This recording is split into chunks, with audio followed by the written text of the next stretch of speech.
weeks ago, I watched the Jacksonville Jaguars get a really impressive win and beat Baltimore. And Trevor Lawrence, the Jaguars' young quarterback, second-year quarterback, former number 1 overall pick. Trevor Lawrence had the best game of his NFL career against Baltimore. Had this game-winning touchdown drive. It was awesome. I walked away stoked and really, really hopeful for the Jaguars and their future and where they're headed. So that was NFL Week 12. Then this past weekend during NFL Week 13, in the very next game, coming off of this great win over Baltimore, game-winning drive, Trevor Lawrence played awesome. In the very next game, Jacksonville got embarrassed 40-14 by Detroit. And I'm like, I saw the final score. I'm like, what happened? So I watched the game. I took notes. I did my best. Trevor Lawrence was 17 for 31 passing at 179 yards. So 179 yards, 1 touchdown pass, no interceptions. Had a clean game at least. It wasn't great though. They didn't score a lot of points.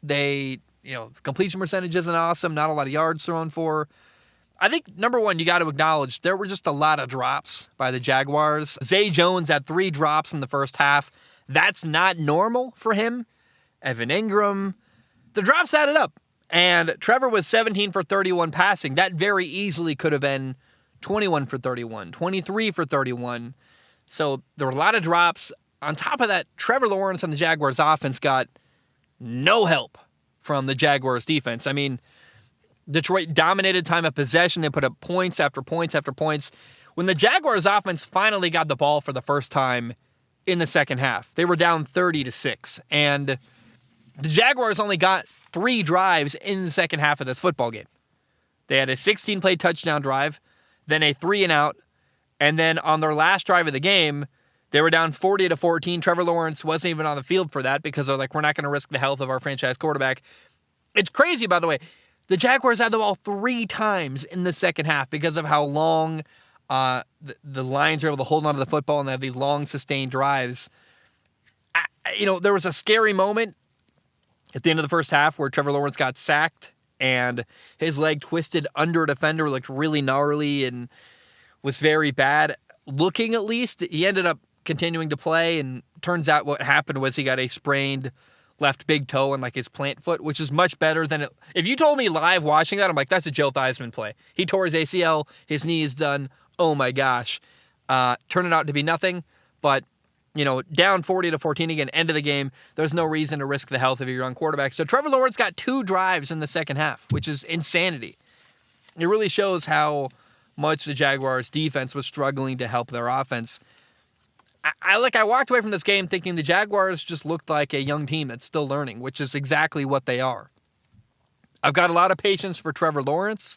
He's been a lot better this year than he was last year. And then on top of that, remember, his development got greatly impacted by his time playing under Urban Meyer. I'm going to be very forgiving of Trevor Lawrence because of the nightmare he went through last year and the ways that it got really stunted his growth. But you have to acknowledge it. Trevor Lawrence wasn't great against Detroit. He was coming off this awesome game against Baltimore, game-winning drive, and my hopes and my expectations were sky high. I'm like, oh my gosh, things are turning around. And he wasn't great. He missed a touchdown to Marvin Jones that had him open deep. He made a bad throw. Should have been a touchdown. But again, I have patience. This offensive line is hit or miss. They've let a lot of pressure get to Trevor Lawrence. And Trevor Lawrence is developing. I think you just got to give it time.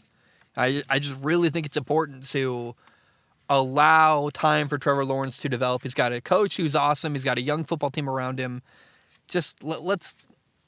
Middle of next year, we're going to see a much different Trevor Lawrence, I believe, than we're seeing right now. And there's a lot of ups and downs, and it's a roller coaster right now for Jaguars fans. And that sucks, but it's part of developing a young quarterback and trying to turn a terrible franchise all the way around to winning.